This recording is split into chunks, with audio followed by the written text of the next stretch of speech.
Okay, funnel here.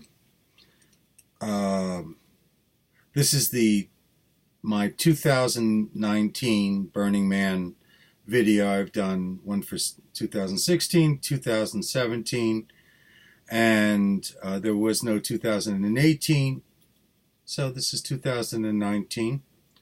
My trip was shorter. My time at Burning Man was shorter than expected. I had some problems, but overall, no regrets. I would have liked to have stayed longer, but you'll find out why I left, and it all worked out. It worked out big. So, I left from Fernley at 1 in the morning. My alarm clock did not go off because I turned it off, and I ended up leaving at 1 instead of 12. Who knows? Maybe that caused an entire chain of events. So anyway, throughout the morning, once I got there about 7 or 8 in the morning, the lines seemed to go a little faster than they had in the past. I don't know if that's true or not. But anyway, I got to a camp between 4 o'clock and 4:15 on K Street, which was known as Kronos, and the winds simply made it extremely difficult for me to set up my 15-foot by 25-foot tent by myself, and I continued to have failures. I gave up around 12. I was exhausted at that point. Threw the tent on top of my car, threw a tarp over my car to get out of the shade, and started to recover. I noticed another gentleman, his name's Eric, a man of Brazilian descendants, who had a love for engineering. And we decided the next day that we would attempt the tent. And with his support and his wood, we'd build a structure internally, and that would keep it from going. We never did that. What happened was the next day, as Eric predicted, it was a calm morning. I was able to set up the tent, came along, added some rebar, reset the guys, and the tent lasted for a few days. Monday, I ended up sleeping in the car, and then Tuesday, got the tent up and had my stuff moved in, but because of the chaos of the first day, there was a lot of disorder, and I never quite recovered from all that. I did my best, but that's the way it goes. I still met people. I made friends. I met Bobby and Lilu. I met Tony. I met Ben. I met Elbow. I met Eric. I met Luke, who is supposedly a semi-famous actor. I forgot his last name, so I don't know exactly who he was, but he was a good guy. He was with Bianca, who was a dazzler, and met a number of other people. Can't quite remember the names, but by the second day, I had things kind of organized. I picked up ice. I had ice water. I had beer, which was my meal of choice for quite some time. Basically, didn't do any real cooking. I just boiled water and threw it in my freeze-dried stuff, which was not meant to be my regular fare, but I was just kind of uninterested in making any kind of effort in the kitchen. My second day was somewhat uneventful, but I was still recovering from the madness of the first day. But the thing is that the first day I decided I wasn't going to let the lack of my tent get me down. Worst case scenario, I'd stay in the car. Eventually, I didn't stick with that plan when the tent did fail on the fourth day, which was a I believe, a Wednesday, I pretty much had it. And so on Tuesday, I believe I did my responsible thing, which was to bring my neighbor Justin's cut rope, which he's a tree climber, and he accidentally cut his rope. So I said, hey, let's take advantage of that. Let me put it at the temple. So I went to the temple, and I did something a little ornate with his rope, and hopefully nobody took it. I don't think they would. But anyway, it was there. So when the temple burned, something of Justin was there. And in return, the universe brought me to an event on the other side of the temple, which was a Episcopal priest and a nun doing Holy Communion. And at first I was uppity. I said, who's doing Holy Communion? Are they ordained? And I was told it was an Episcopal priest and that they're rather liberal, and that, yeah, they're doing that. So I said, I don't know anything about Episcopals, but if he's ordained, it's a righteous ceremony as far as I'm concerned. Not that I follow Christianity or Catholicism or anything like that. It's the same thing, actually. But anyway, the thing is that I said, for shits and giggles, why not do a communion? Why not take Eucharist? Seemed like a cool thing to do. Kind of show my liberalism. Open-minded guy. And I haven't had it in a while. So, with that kind of snotty attitude, I stepped in line. And the moment I stepped in line, a wave of emotions came over me I still cannot describe. I was on the verge of tears. As a matter of fact, I was tearing. I was on the verge of a total breakdown. I was trying my very hardest not to start blubbering like a child. I managed to make it to the priest. He gave me the body of Christ. The nun gave me the blood of Christ, which, for those who don't know, it was bread and it was wine. And I felt the transformation. I felt at peace, whatever you want to call it. It's still with me. It was a reconstitution of that relationship. I don't know, but that was the heaviest thing. That alone, that one event, was worth 12 days of travel and 5 days of meds, middle of the road kind of Burning Man experience. The next day, which was Wednesday, I had organized a gathering at my camp area, a big open space that had not been taken, which was kind of convenient, because people could walk about. And I said, hey, let's everybody meet over here in this empty space, and we can all experience sunset together. And then when we get there at 6, when the sun sets, the event's over, and you can go off on your merry way. And it gives us a chance to strengthen our local relationships. Everybody thought it was a good idea. I had quite a few people do it. But what happened was the wind kicked up. And when the wind kicked up, it slightly before the event, I had to pull the stuff inside. I had to get inside the tent because it was getting windy. I thought we were going to get a whiteout, which I didn't experience the entire time. And that's when my tent failed again. And I just simply lost faith in the tent. And I realized, shit. I tried to make it happen. I tried to see what the problem was. But at some point, I just decided no. And people were gathering in their own little locations, kind of experiencing the gathering that I suggested, but not where I suggested because they needed some shelter. So they were here and there, and they were milling around. So it was successful in its own way. The people made it work, which is good because it wasn't my gathering. I just facilitated it.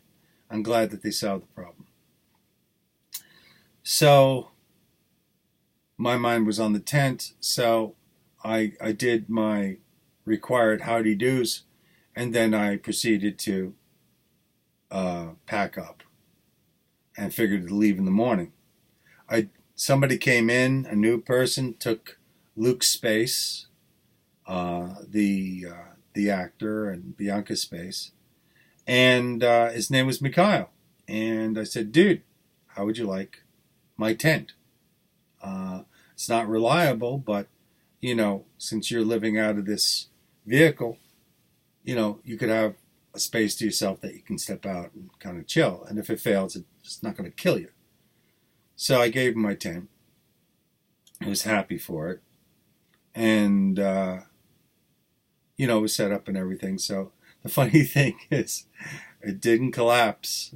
From that point on, it didn't collapse. So Mikhail, man, he's got to have some sort of angels around his shoulders. So anyway, I also gave my bicycle to Bobby and Lilu because I pretty much decided I'm not going to go back to Burning Man. Although I've already said maybe I'll go back when I'm 70, which is 5 years from now, which sounds like a great idea. So I get on. I managed to pack some stuff inside the tent, and in the morning, put the things in the car. I have a lot less issues with storage space, so it was an easy pack. And then I get in the car, and I'm relieved, because it was a less than optimal experience in regards to the tent, but Burning Man itself, well, it's a wonderful experience.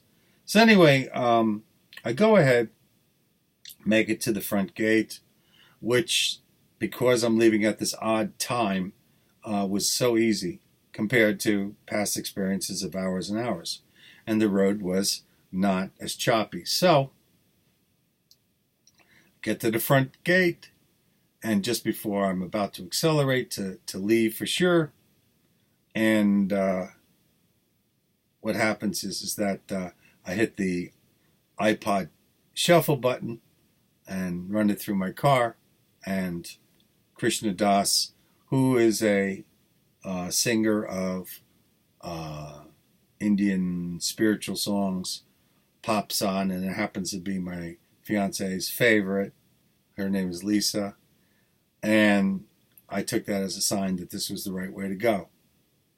Went down the road, spent some time with a gentleman who was operating a spot to throw away your garbage. His name is Buffalo. I believe his Anglo name is Gregory. And we had a really good connection. It was great being with him. So I felt that was another thing that, I'd hoped to experience, and I did on this trip. I hoped to meet an actor that was incognito that actually gave me the thumbs up, and I did. For some reason, that's important to me. And then meeting an indigenous person that patted me on the back and said, "You're okay." That was another thing. I guess I've been looking for affirmation and acceptance.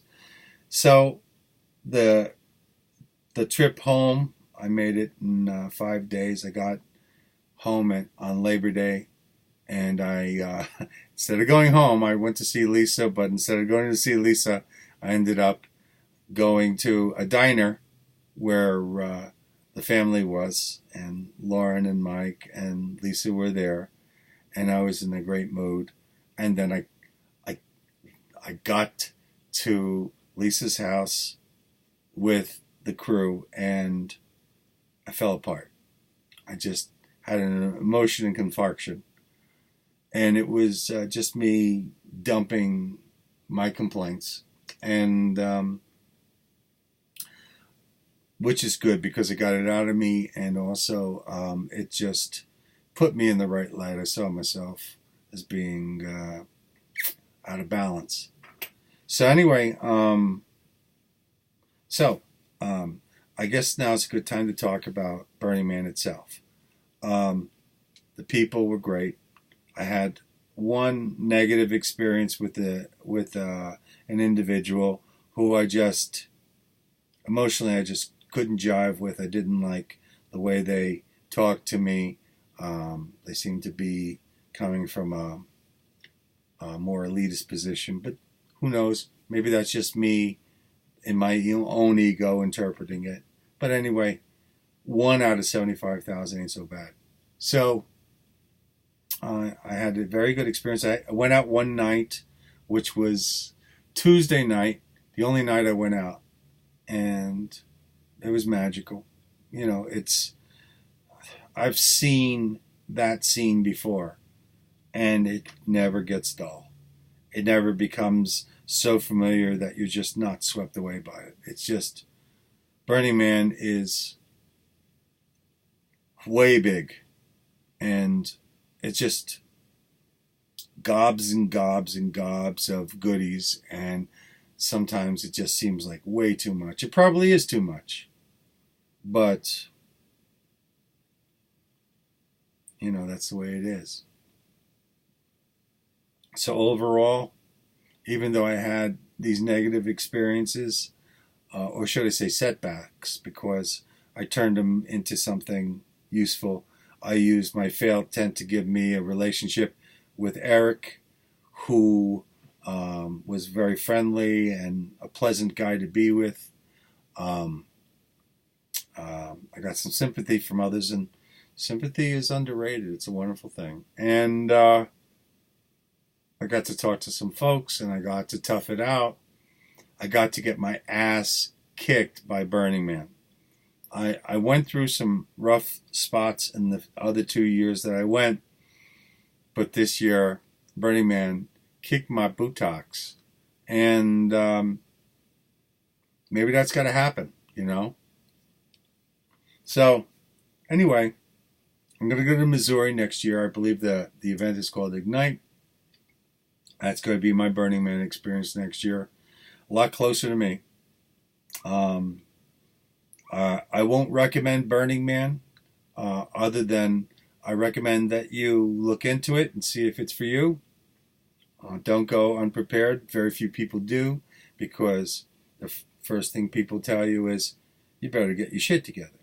So when people tell you that, you know, you got to be deaf, dumb, and blind not to hear them. But it is, and the funny thing is, in truth, the weather was very good for Burning Man. It just wasn't good for my tent. So a phenomenon has taken over upon me. I usually tell you about how Burning Man has affected me, and this year, I don't even know how to describe it, but there is a shift in the way I process my life that is very much to my satisfaction, yet very difficult for me to describe. It's a kind of, I don't know what the hell it is, but it's good. And I could use a lot of adjectives, but I'm afraid of diminishing it. All I can tell you is that I'm very happy with the transition that took place. The theme of this year was metamorphosis. I can't think of a more accurate description of what's taken place. Every year I've walked away with something, but this year, I mean, I'm recording this on the 10th. I left on the Thursday, which was what? I left on the 29th. So it's been, what is that, 11 days, 12 days? And I'm still carrying this.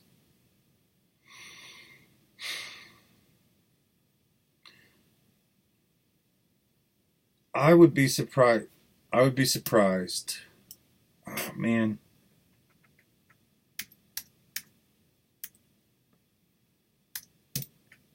I would be surprised. Yeah, that screen went blank. I like to see myself.